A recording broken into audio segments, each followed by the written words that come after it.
Alright, we've been in the Northwoods for a little while. Hit the St Germain flea market and a few yard sales, an estate sale. So let's quickly take a look and see what I've found so far up here. I'm not sure if I'll be able to do much more shopping up here, as I'll be heading towards Chicago and of course the 600-mile yard sale. So but let's see what we've got so far. First, and maybe my favorite find so far, is right behind me over here, what the seller called a Yacht Sale. 1941 Yacht Sale. It's got some really neat old character to it. Louis J. Larson Sale. I've never owned a sale before. As you can probably imagine, we don't see many of these in Arizona.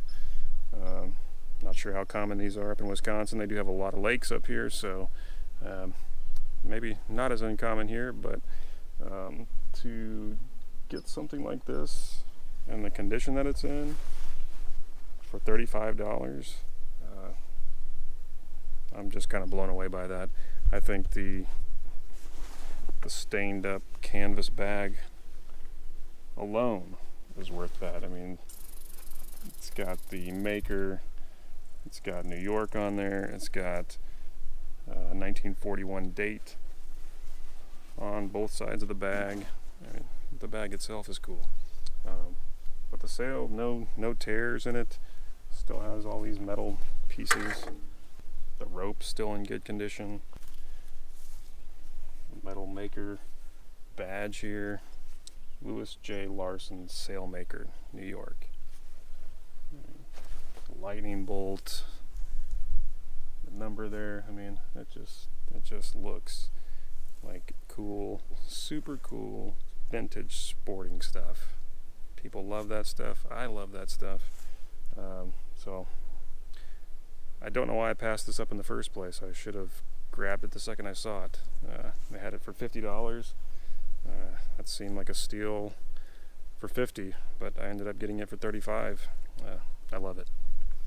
Let's see what else I've got here. In the last video we were mostly talking about the things I found in Colorado, but I did hit a couple of garage sales in Nebraska, and that's where I found this. It's the legs, one part of the legs to a Singer sewing machine, but I think you can hang these things up on your wall. Maybe you're a professional singer or an aspiring singer, or you're a sewing aficionado. I got that for like $1.50. Also came across this double-handled cheese knife is what it is. Dexter, I think, is the maker. Looks like the new ones go for about $63. I had never really come across one of these, at least one of this size. Seems like it could work for pizza, which that's one of the 5 things my son will eat. So may hang on to this, but may sell it $30-25, something like that. Found a few more snapback hats. Not sure how old these are, but a Packer fan would like something like this. The other one is a Royal Canadian Mounted Police patch on the front. It's actually in very good shape. It's got the foam inside of it to keep your head warm up here and even further north. People like police stuff. I got both those for $5, so $2.50 a piece. I'd rather pay like 25 cents a piece for those things, but and the thing I picked up here,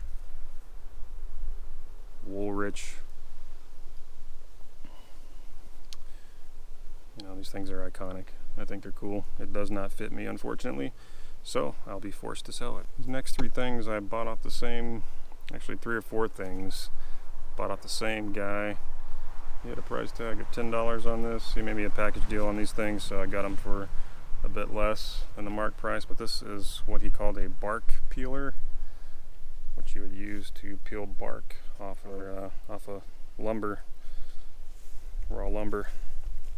I thought it was super cool. I think you could probably still find uses for it, and people are really into old tools and building things with old tools, so I think this is a pretty cool find. Usually you find these things with the iron piece. This one is copper and usually does not have a handle. This fat with this color, it's just begging to be put up on a wall. Again, the same guy had a Diston hacksaw, giant hacksaw. It is seriously heavy duty. And that same guy at the St Germain flea market. How about this? Stag Handle. It looks like the blade, this thing is homemade for sure. It looks like the blade is made out of an old carpenter's ruler. But I mean, talk about character. I mean, it's solid. This handle is on there. But you can see the inch marks.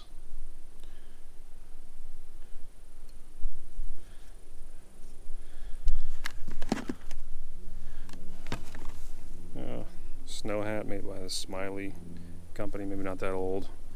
I'm not sure, maybe 90s. I got the old Woolrich hat and two of these snow caps, two Smiley snow caps, all for $5. I thought that was a good deal. The lady I bought this from at the flea market, she sold it as a barber sharpener. A couple more items. Got this military baton, $5 at a garage sale. It's military, it's a club. It's $5. How can you go wrong? It's solid, it's heavy duty. After talking to the owner, he said he owned it as early as 1964. So he said he figured it was probably from the 50s. So the thing is, it's long. I don't know if you can see. It's about, I don't know, it's about 4 feet long. And I always try to look for excuses not to buy typewriters, but hadn't seen one exactly like this. It looks like it belongs on somebody's bookshelf or on their old wooden desk. We may need a new ribbon, but I paid $14 for it. Couldn't pass it up for that price. Seems to be worth a lot more than that. Oh, yeah.